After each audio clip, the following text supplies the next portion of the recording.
22 kantong jenazah. Sampai saat ini, siang ini, Rabu tanggal 10 Desember 2025, tim DVI Polri yang terdiri dari Biro Dokpol, Biro Lab, Pusdokes Polri, Rumah Sakit Bayangkara tingkat 1 Pusdokes Polri, Bidokes Polda Metro Jaya, Iden Polda Metro Jaya, Forensik FKUI, dan Forensik Odontologi UI telah melakukan pemeriksaan terhadap 20 kantong jenazah. Jumlah korban yang dilaporkan oleh keluarga sampai saat ini sudah mencapai 22 orang.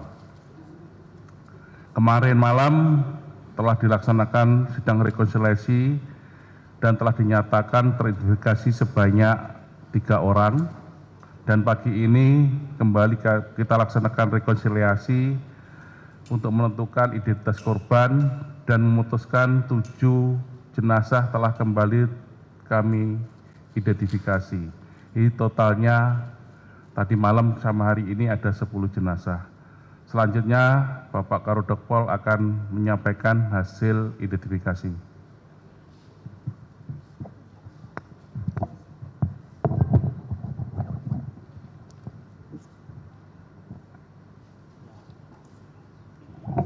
Terima kasih. Sebagaimana yang disampaikan tadi bahwa tim DVI sudah bekerja mulai sejak kemarin sampai saat ini tim sedang bekerja, dan untuk kali ini kita akan menyampaikan rilis ada 7 dari korban meninggal ini yang bisa teridentifikasi pada kesempatan ini. Saya bacakan. Yang pertama, kantong jenazah dengan nomor 001 cocok dengan data antemortem 022. Teridentifikasi sebagai Pariem, perempuan 31 tahun, beralamat di Kecamatan Bandar Negeri Soh, Kabupaten Lampung Barat. Teridentifikasi berdasarkan sidik jari dan catatan medis. Yang kedua, kantong jenazah dengan nomor 002 cocok dengan data antemortem nomor 018, teridentifikasi sebagai Ninda Tan, perempuan 32 tahun, beralamat Serpong Utara, Tangerang Selatan, teridentifikasi berdasarkan sidik jari, catatan medis, dan properti. Yang ketiga, kantong jenazah dengan nomor 003 cocok dengan data antemortem 009, teridentifikasi sebagai Muhammad Ariel Budiman, laki-laki 24 tahun, beralamat Mampang Perapatan, Jakarta Selatan, teridentifikasi berdasarkan pemeriksaan sidik jari, gigi, dan properti. Yang keempat, kantong jenazah dengan nomor 004 cocok dengan data antemortem 011, teridentifikasi sebagai Muhammad Apriyana, laki-laki 40 tahun, beralamat Kecamatan Sudimarajaya, Tangerang, teridentifikasi berdasarkan sidik jari, catatan medis, dan properti. Yang kelima, kantong jenazah dengan nomor 008 cocok dengan data antemortem nomor 020, teridentifikasi sebagai Della Yohana Simanjuntak, perempuan 22 tahun, beralamat Kebayoran Lama, Jakarta Selatan, teridentifikasi berdasarkan sidik jari, catatan gigi, tanda medis, dan properti. Yang keenam, kantong jenazah dengan nomor 009 cocok dengan data antemortem nomor 001, teridentifikasi sebagai Nasaelia Sabita Nuraziza, perempuan 27 tahun, beralamat Tanah Abang, Jakarta Pusat, teridentifikasi berdasarkan sidik jari, catatan gigi, tanda medis, dan properti. Yang terakhir, yang ketujuh, kantong jenazah dengan nomor 010 cocok dengan data AM nomor 021 teridentifikasi sebagai Atinia Isnaini Rashidah, perempuan 18 tahun, beralamat Kecamatan Makassar, Jakarta Timur, teridentifikasi berdasarkan sidik jari, data medis, dan properti. Demikian sudah kita sampaikan semuanya, berjumlah 7 orang. Terima kasih. Terima kasih, tadi kita saksikan bersama penjelasan dari Bapak Karumkit dan tim DVI. Mungkin dari rekan-rekan media ada yang mau ditanyakan? Ya, silakan yang depan. Iya. Dari Radio El Sinta, izin bertanya kepada Karumkit. Ini dari ketujuh jenazah yang meninggal dunia ini, apakah karena CO2 gara-gara menghirup CO2 juga sama kayak yang kemarin yang 3 orang itu? Terus kalau boleh tahu Pak, untuk kepastiannya penyebab terjadinya kebakaran di Teradron itu dari pihak kepolisian seperti apa sih Pak? Terima kasih. Oke. Maaf. Tes. Maaf, saya jawab mungkin yang pertama itu. Saya ulangi ya. Untuk penyebab kematian berdasarkan dari pemeriksaan staf dan para personil spesialis forensik kami itu mengarah kepada terhirupnya asap dan kemudian gas CO, karbon monoksida, mohon diulangi, karbon monoksida. Ya, itu dari hasil pemeriksaan. Ya, ada juga pemeriksaan lab sederhana yang menunjukkan mengarah ke situ. Saya kira itu jawaban kami untuk yang ketujuh. Pak, untuk ketujuh jenazah tersebut, apakah ini Pak, apa namanya, badannya kebakar semua atau berapa persen mengalami luka bakar gitu Pak? Ya, ya.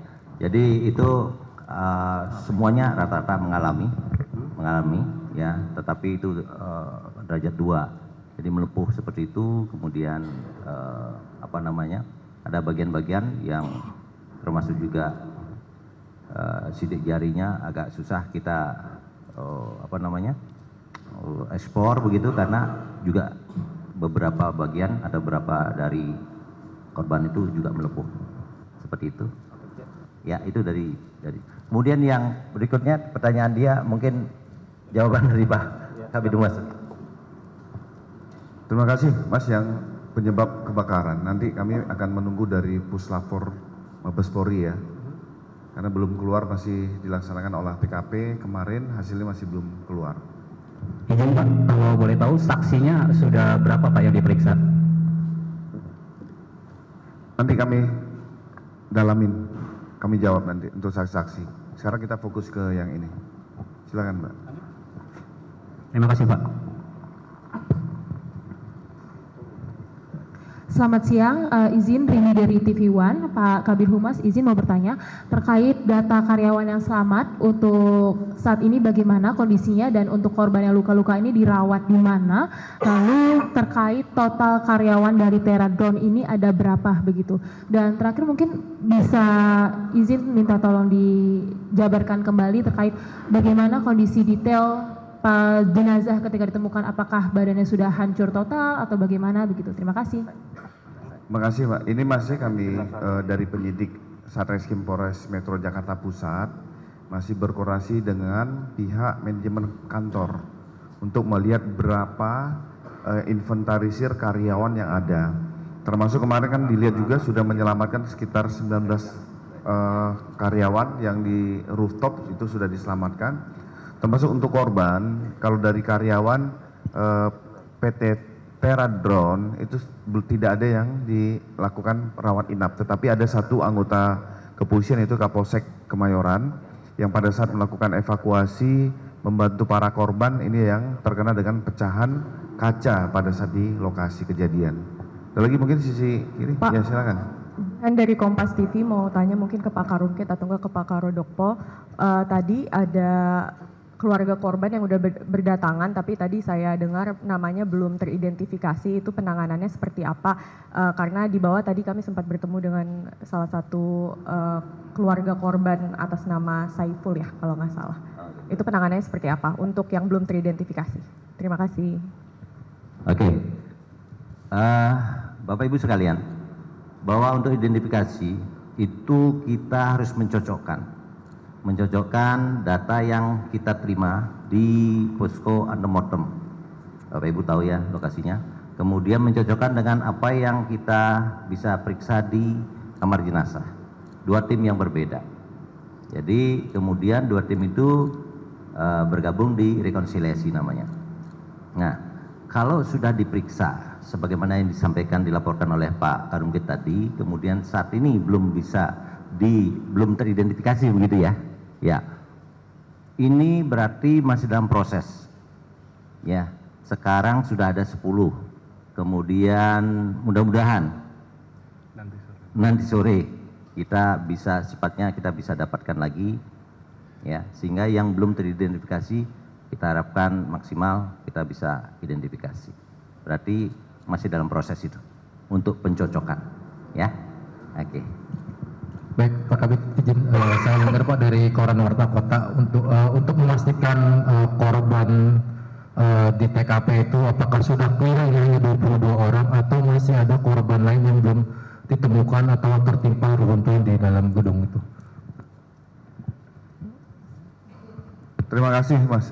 Ini kami jawab kemarin pada saat setelah olah TKP dari pihak Damkar dan Kapolres Metro Jakarta Pusat sudah melakukan sterilisasi termasuk di area lift, itu juga lift dibuka, alhamdulillah tidak ada korban, termasuk di jalur evakuasi. Jadi dari lantai 7 itu sudah dilakukan penyisiran oleh tim Damkar dan Polres Metro Jakarta Pusat, tidak ditemukan lagi ada korban. Jadi sehingga dapat kita simpulkan bahwa total korban adalah 22, terdiri dari 7 pria laki-laki dan 15 wanita. Kabit,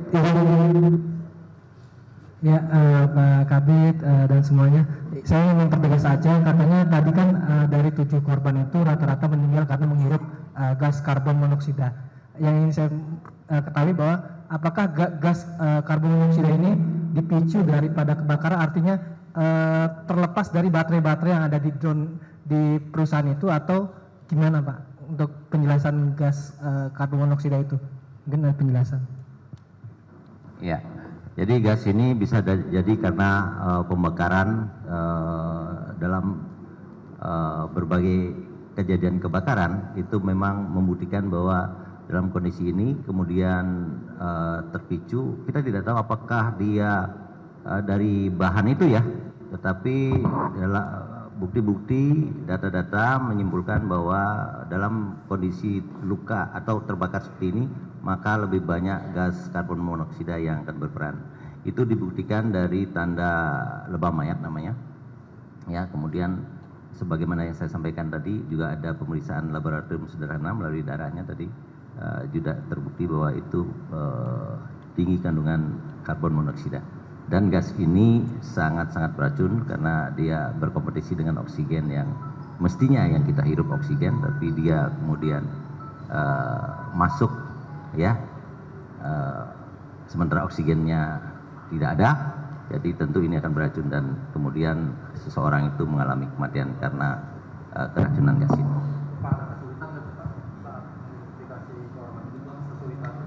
Mengidentifikasi. Kesulitan dalam mengidentifikasi.